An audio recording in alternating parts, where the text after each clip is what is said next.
Buenas, de nuevo, crack bursátil. Escucha con atención. Creo que el marco de tiempo relevante son los próximos años y creo que tienes que poner las cosas en contexto. Hay tres grandes fuerzas que han estado trabajando y creo que tienes que entenderlas para saber lo que está ocurriendo. Hace tan solo unas pocas semanas, el famoso inversor Ray Dalio, que gestiona el mayor fondo de inversión del mundo llamado Bridgewater, volvió a conceder una entrevista a través de la CNBC, donde dio su opinión sobre las consecuencias económicas de las decisiones que los líderes mundiales están tomando, y sus aportes en esta entrevista no dejaron a nadie indiferente. Quiero recordarte que Dalio, antes de tomar decisiones de inversión en su fondo, estudia minuciosamente todos los eventos de gran relevancia histórica y los compara con los hechos que se están dando en la actualidad, además de contrastar toda esta información con un equipo de expertos que trabajan en su fondo. Desde luego, Dalio tiene una información y conocimiento desorbitado acerca de lo que está sucediendo, mientras que el 99% de la población no puede imaginar las increíbles deducciones a las que llega este legendario inversor. Pero vayamos al grano. Vamos a repasar rápidamente los puntos más importantes que Dalio destacó que se están produciendo en este momento. Tras ser preguntado por la máquina económica, el entrevistador quiso descubrir qué piensa Ray del entorno económico actual. Todo depende del marco de tiempo. Creo que el marco de tiempo relevante son los próximos años y creo que tienes que poner las cosas en contexto. Hay tres grandes fuerzas que han estado trabajando y creo que tienes que entenderlas. La primera fuerza es la deuda del dinero. ¿Cuánta deuda es el dinero justo y cuáles son las repercusiones? ¿Cómo pasa eso a través de la economía y qué significa eso para la inflación de los mercados y así sucesivamente? Y es que estamos en una era diferente ahora. Las tasas de interés cero producen mucha deuda y la monetizan. Con esto, Dalio está reconociendo que la deuda está a niveles nunca vistos y la única intención es que los bancos centrales y gobiernos moneticen esa deuda. En segundo lugar, el conflicto interno sobre la riqueza, el conflicto entre izquierda y derecha, ese conflicto. Y luego, la tercera deuda es el surgimiento de una gran potencia. La forma en la que China está desafiando y a quién está desafiando es a la gran potencia existente y desafía también el orden mundial existente. Esas tres cosas se están uniendo al mismo tiempo y luego tenemos una pandemia. Así que creo que cada uno de estos tres elementos es un ciclo. Lo que está sucediendo ahora no ha sucedido antes en nuestras vidas, pero sí ha sucedido en el periodo entre 1930 y 1945. Regresé y estudié lo sucedido durante 500 años, así que este es el contexto. En este punto, Ray está convencido de que hay tres elementos cuyo desenlace decidirá el rumbo de la gran mayoría de países y de las consecuencias sobre ellos. El entrevistador pide que desglose estos tres puntos y comience a hablar sobre la deuda y las tasas de interés cero. Nos encontramos con que no hay suficiente dinero para repartir, entonces estamos gastando mucho más de lo que estamos ganando, y esto se hace en parte debido a esta redistribución social, esa necesidad, y no pueden quitarla toda de los impuestos.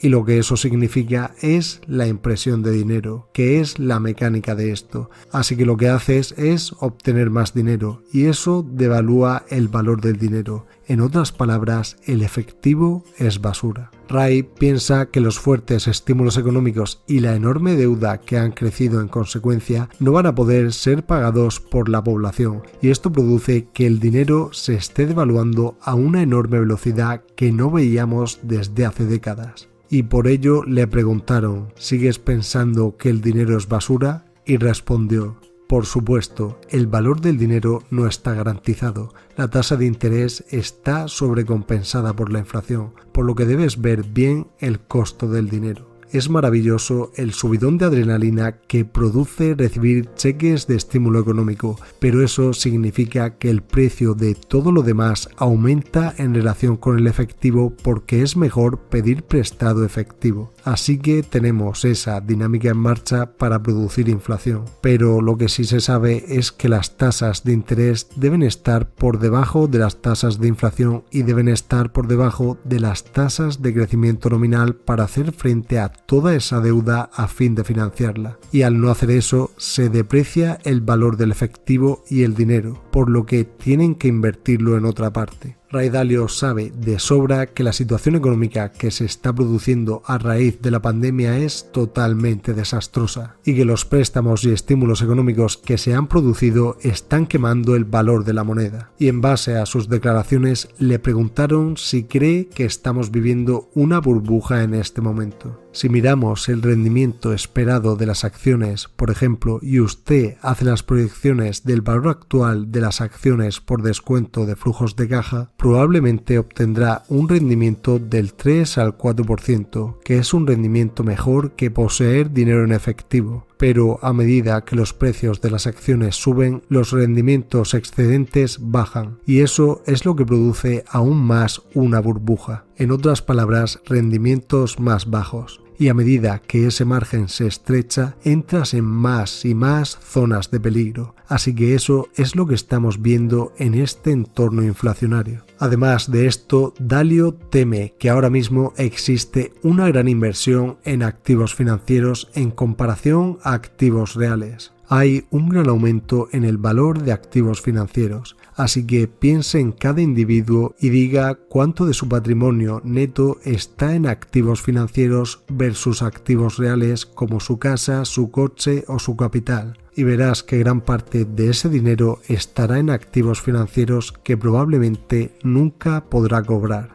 Porque si calcula la cantidad depositada en activos financieros y un activo financiero es solo un derecho de reclamo para comprar bienes y servicios, de lo contrario no tiene valor, ya que necesitas a otra persona que esté dispuesta a pagar más por él para que éste valga más. Y hay una enorme cantidad de dinero en activos financieros. ¿Cómo se va a manejar esto?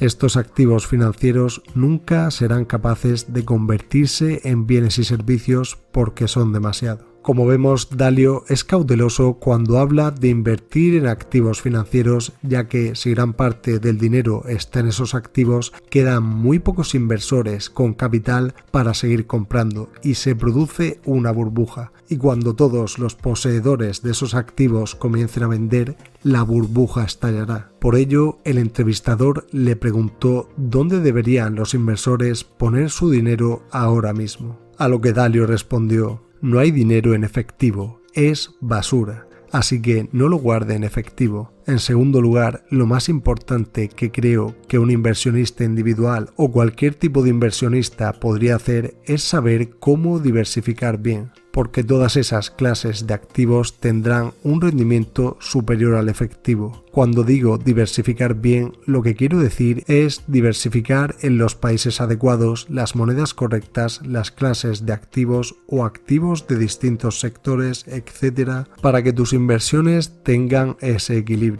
Luego, poco a poco, tomas tu práctica, tus movimientos tácticos y estratégicos y a partir de ahí. Pero lo más importante creo que es saber cómo diversificar bien. Y creo que la mayoría de la gente no está haciendo eso. Creo que la mayoría de las personas piensa que el mercado de valores es relativamente atractivo en relación a otras alternativas. Pero esa dinámica comenzará a cambiar a medida que la política monetaria se vuelva más estricta y así sucesivamente. Así que diversifique bien en esas diversas áreas. Como ya sabrás, para Dalio, invertir en distintos tipos de activos es la estrategia que lleva usando años para aumentar su riqueza, un sistema conocido como All-Weather Portfolio, donde vemos que predica con el ejemplo al recomendar a los inversores que diversifiquen en distintos tipos de activos. Y como vemos en su portafolio, se compone de acciones, bonos a corto y medio plazo, oro y materias primas.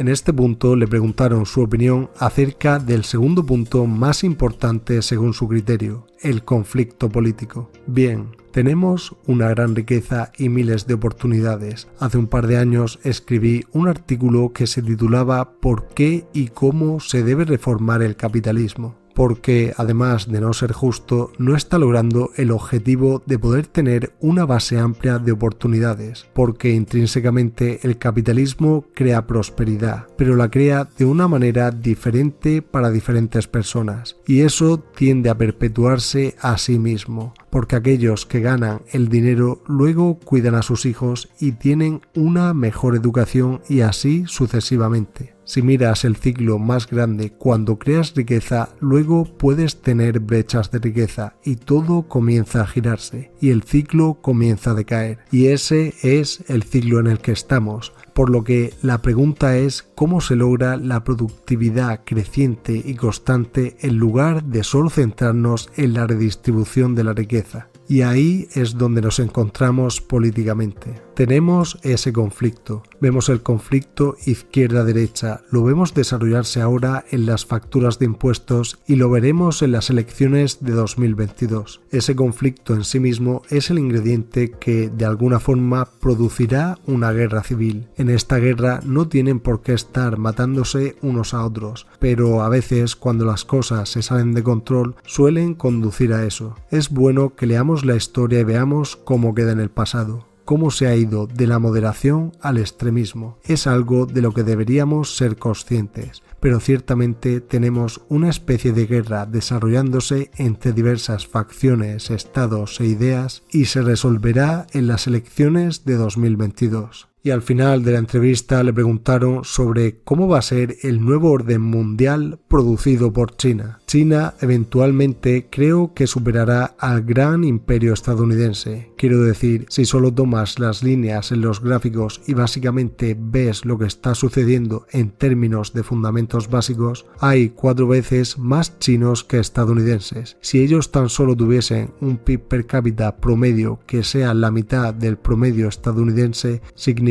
que en el futuro serán 2 veces más grandes que los Estados Unidos. Y si se toma su tasa de crecimiento, etc., es probable que China hoy en día sea comparable en muchos sentidos a los Estados Unidos. Representan un mayor porcentaje del comercio mundial, son comparables en la producción del PIB y están aumentando y obteniendo su fuerza a un ritmo más rápido que nosotros. Eso es una realidad. Y para terminar esta entrevista concluye: si seguimos luchando entre nosotros y tenemos esto junto con las malas finanzas y junto con un poder en ascenso que desafía el poder existente, no podemos esperar cosas buenas. Y hasta aquí la entrevista de Dalio. Por último, te recomiendo ver este vídeo para que aprendas cómo podríamos reducir la gran burbuja en la que nos encontramos y suscríbete si quieres aprender cómo funciona realmente el mundo económico. Crack bursátil.